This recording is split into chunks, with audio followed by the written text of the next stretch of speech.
우리나라에 영국식 축구가 도입된 것은 1882년 영국 군함 플라잉 피시호가 정박했다가 가면서 축구공을 놓고 간 것에서 유래된다. 우리나라 체육교과서에는 1906년 외국인 학교의 교사였던 프랑스인 마텔이 처음 축구를 소개했다고 되어 있다.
이제 악마가 등장해 마치 도움을 주는 것처럼 여러 제안을 합니다. 악마의 질문에 답하기 위해서는 기본적으로 인간의 본질이 무엇인지를 먼저 고려해야 합니다.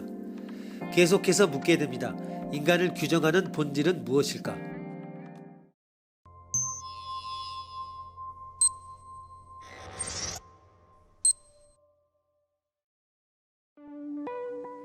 신체 또는 의식 교환기를 사용하려는 당신에게 악마가 나타나 경고했다.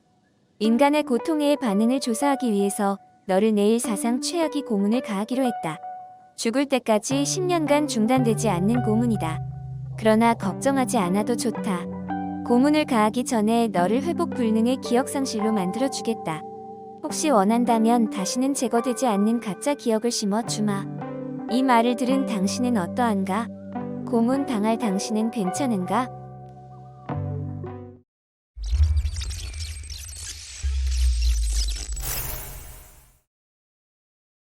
악마의 고문 협박입니다. 만약 마취를 시키거나 아예 뇌사나 코마 상태로 만들어 버린다면 어느 정도의 안정감을 느끼겠지만 단순히 회복 불능의 기억 상실이라고 하면 두려움에 떨 것입니다. 왜냐하면 기억 상실이라고 하는 것은 지금 순간의 일들을 기억하지 못하지만 의식은 살아있기 때문에 악마가 가하는 고통을 100% 느낄 것이 뻔하기 때문입니다. 고통이 끝난 뒤에 고통을 받았던 기억은 없지만 그 순간의 고통은 인지할 것이기 때문에 당신은 두려움에 떨 것입니다.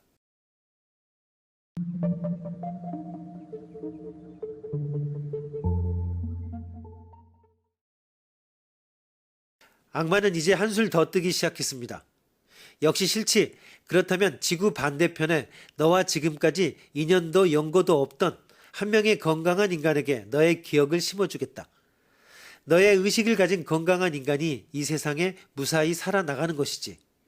그러면 너의 그 신체를 갖고 있는 기억 상실자가 고문을 당해도 너는 관계가 없겠지? 물론 이 제안에 대해서 당신은 심사숙고를 할 것입니다. 왜냐하면 내 육체가 고통을 당하는 것은 나의 문제이기 때문에 상관이 없다고 하더라도 가장 중요한 것은 나로 인해 지구 반대편에 있는 한 명의 인간이 피해를 보는 것이기 때문입니다. 나 개인적으로는 다른 인간의 몸뚱이 속으로 의식이 들어가 지금 당장은 악마의 고통으로부터 벗어날 수 있다면 좋을 것입니다. 지금 현재의 내 육체는 내 의식이 빠져나가면 나와는 별개의 상관없는 껍질이 될 것입니다. 하지만 우려가 되는 것은 나로 인해 지구 반대편에 있는 한 인간의 삶이 파괴된다는 것입니다.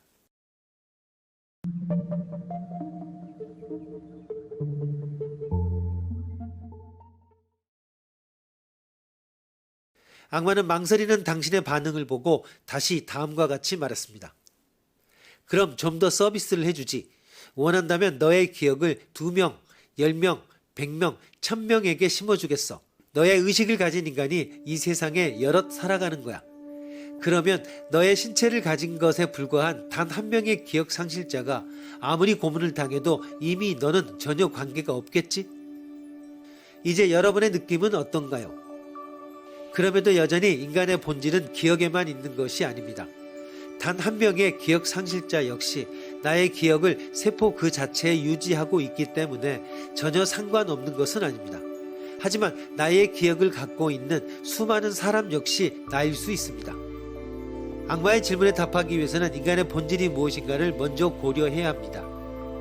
인간의 본질은 무엇이라고 생각합니까?